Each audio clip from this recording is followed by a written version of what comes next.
Hi guys, John Florez again, and I'm going to just interrupt the flow of these past stories with something that came to mind after I finished part two. I've never told you the story of what happened to me as my final project as a staff producer at Bell Records when they sent me to Mexico. This is a great story, and I'm surprised that it slipped my mind all of this time. All of these years I've been telling you stories. This is a really good one. I hope you enjoy it. So John Rossica, my boss in the Los Angeles office of Bell Records, calls me in and says, "John, we're sending you to Acapulco." And I said, "You're what?" And he said, "We're sending you to Acapulco. There's a group we want you to hear. They're called Los Dominic." And I thought, well, what's that about? Well, their name derived from the famous song that was a hit a number of years prior, Dominique, Dominique, Dominique, Dominique, son. Anyway, shouldn't have done that, should I? So my brain as a young record producer is, oh my goodness, I've never been to Acapulco and I've always wanted to go. This is great. So got on the plane, flew down to Acapulco, got in my room. So I hear you're supposed to eat kind of conservatively down there, and me with my stomach issues, I thought, okay, so French onion soup and grilled cheese sandwich, that's going to do it. Okay, great. So the group is performing that evening, and they were in the realm of, for those of you who may remember way back when, Brazil 66, Sergio Mendes and Brazil 66, very popular Latin American group on A&M Records. In fact, Herb Alpert married the lead singer of that group, Lonnie Hall. So I go to the stage show of Los Dominic, and they're quite good, and they have percussion, they have all kinds of movement on stage, and the songs were good, everything was really good. But that style of music really wasn't my thing, and I wasn't really willing to experiment with it. I was kind of closed-minded, and I thought, I don't quite know what to do with this, and I can't give my signature touches to it, or at least what I consider to be my signature touches. So I meet with the group the next morning over breakfast, and they said, "Well, John, so what'd you think?" And I said, "Guys," however, there were two women in the group as well, "Guys, you're really terrific, but it's just not what I do, so I'm going to have to pass on this on behalf of Bell Records. I'm sorry, it's nothing to do with you and everything to do with me, and I just don't think I can do justice for it. I don't think I can do a great job for you." And the leader of the group replies, "Hey, John, you don't understand. Bell Records has already signed us." And, what? "Yeah, Bell Records has already signed us. Larry Utah and Dave Carrico, his vice president, they were down here. They loved the group. They had quite a bit to drink, but they signed us on the spot, and they told us, you're our producer." I am? They said, "Yeah." And I said, "Well, let me confirm that with John Rossica in my home office, and then I'll get back to you in a few hours, okay?" And so I did, and they were right. And oh my, now I'm going to produce an act I don't know how to produce, okay? I don't know how to do this. So they know full well that I don't know what the hell I'm doing.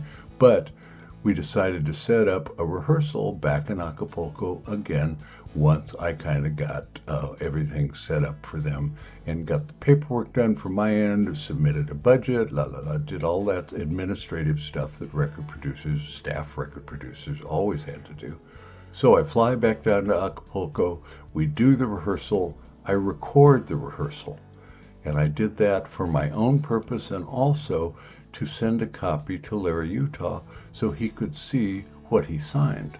Because without all the flash and glamour of the spectacular live show that they do, there were some issues with tonality and intonality and things like that I wanted my bosses to be aware of, because I wasn't dealing with professional studio singers.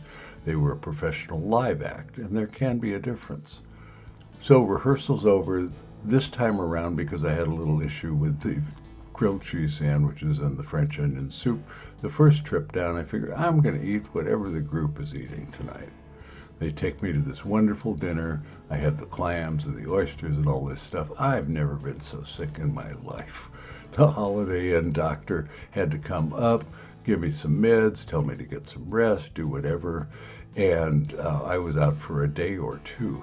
And I called my boss, John Russica, at Bell Los Angeles, and I said, promise me I'm never going to have to come back to Mexico. I'm sick, and I just can't do this. Not only don't I want to do the act, which I'm going to do, naturally, because you're asking me to do it, but please don't send me down here again. And he said, John, trust me. You won't have to come back. We'll get them all visas. We'll bring them across the border, and you can record them at Wally Heider Recording like you're used to doing with your American acts. And I said, oh, thank you, John. That's so appreciated. Get back to LA, a little time passes, and John calls me into his office and says, we can't get them the visas. You're going back to Mexico. Oh, my. Okay. All right. Buck up, John. Put on your big boy pants. Okay, here we go. But this time I'm going to come super duper prepared. I'm going to take Ray Cork, my arranger from the Friends of Distinction's albums, and I'm going to take Larry Cox, who was chief engineer at Wally Heider Recording in LA. Larry, by the way, my dear friend, rest in peace, ended up producing for his first record, Precious and Few, by the group Climax. I believe it was a #1 record, certainly was a top 5 record, and multi-platinum albums on the Jefferson Starship. But this was his engineering days, so he went down with us with various microphones and equipment, and Ray came down with his built-in brilliant mind, and the three of us started recording Los Dominic. Okay, so to drag this thing out, but we're getting to the funny stuff now. You know, food poisoning, that ain't funny.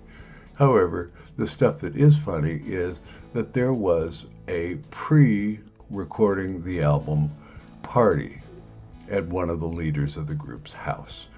And so Ray and Larry and I attend, and there are 2 different rooms in that home that we went to.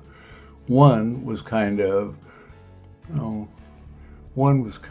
a rowdy room, a lot of partying going on.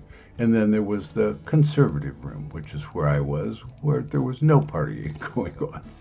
Just mild conversation, not very animated, whereas the other room was really rocking, so to speak.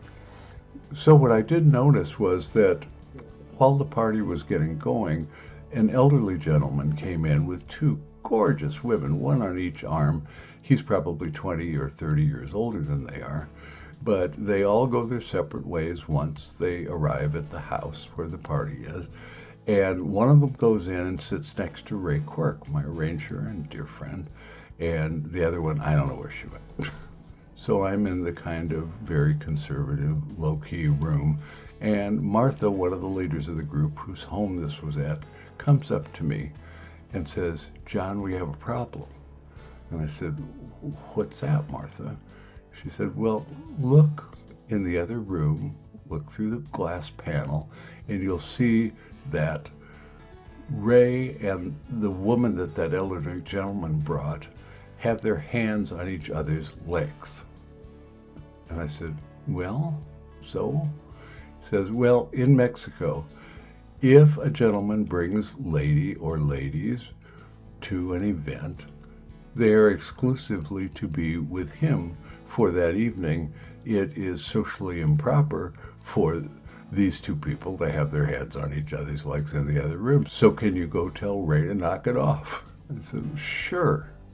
So I go in the other room and I'm whispering to Ray to get his hand off of her leg and hers off of his. And right while I'm telling him that, the elderly gentleman that brought the women to this event walks in the door, and Ray looks over at him as I'm talking to him and very smoothly takes the lady's hand off of his leg, pulls it up nearer to his face and says, now this line here is your heart line. He continued to do an entire palm reading of this woman's hand. And it was so successful that a bunch of other people in the room lined up for Ray to read their palms. In the car on the way back to the hotel, I said, Ray, I had no idea you knew how to read palms. And he said, John, I don't know how to read palms. I was faking it. Oh my, well, he faked it for probably 40 minutes with a whole bunch of people getting their palms read, and I will never forget that story. What a remarkably ingenious man Ray Cork was. I love you, Ray. Rest in peace. I love you. So we get the album done. We come back to the United States. We master it with Johnny Golden at Artisan Sound. All is done, and I'm back to my office job, which is, remember, paying the good bucks for the great royalty rate, and I don't have any hits whatsoever, but everything is fine. And I get a call from Larry Utah, who signed the group. He's the president of Bell Records, and now he's staying at the Beverly Hills Hotel for this trip to Los Angeles. And he said, I'd like you to come over, meet me by the pool, John. Meet me by the swimming pool at the Beverly Hills Hotel. I need to talk to you. I thought, I'm in deep shit. He doesn't like our Los Dominic album. I get to the Beverly Hills Hotel, and Larry says, John, we love this album.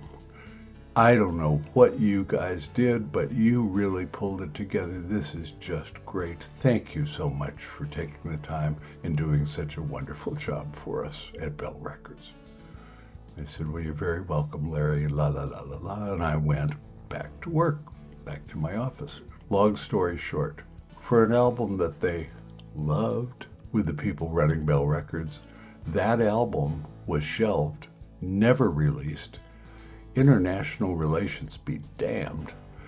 And I was just heartbroken for the group. Not for us, Ray and Larry and I.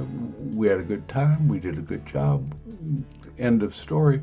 But the group, their whole album is gathering dust in a vault somewhere at Bell Records. Broke my heart. Let alone international relations. That doesn't look good for Bell Records. That's just my opinion.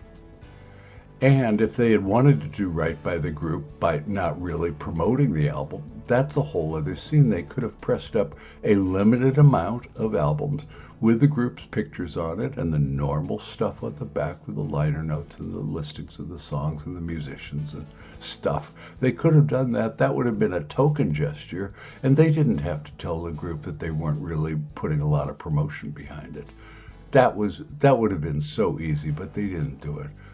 And to this day, I have scoured the internet for Los Dominic to see whether the group decided at some point of, hey, Bell Records really isn't in business anymore. We got these great cuts that we did with John and Larry and Ray. Let's put them on ourselves. Let's shoot them to YouTube. No, they're not there, and I don't have a copy of it. Now, the interesting thing is that Ray Cork, before he passed away, thought he might have it somewhere in this enormous stash of reel-to-reel tapes that he had at a warehouse somewhere. When he died, his widow looked all throughout those tapes, couldn't find anything with Los Dominic on it. So the album that we cut will never be heard unless, and this is a heads up to you, are there any of you Los Dominic members who happen to have a copy of our album? If you do, I'll remaster it and put it out in a heartbeat. I would love to post those cuts to YouTube.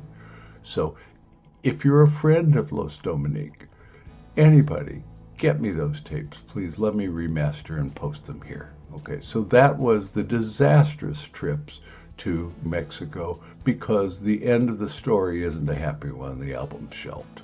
Okay, and it breaks my heart. But I hope you enjoyed the palm reading story anyway. That's the main reason for posting this particular video, okay?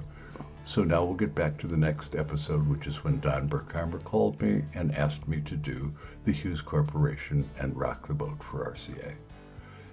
I hope you enjoyed this story. As always, I appreciate your watching. Let me know what you think. Love your comments, both positive and negative. And like that, you guys take care. Bye-bye.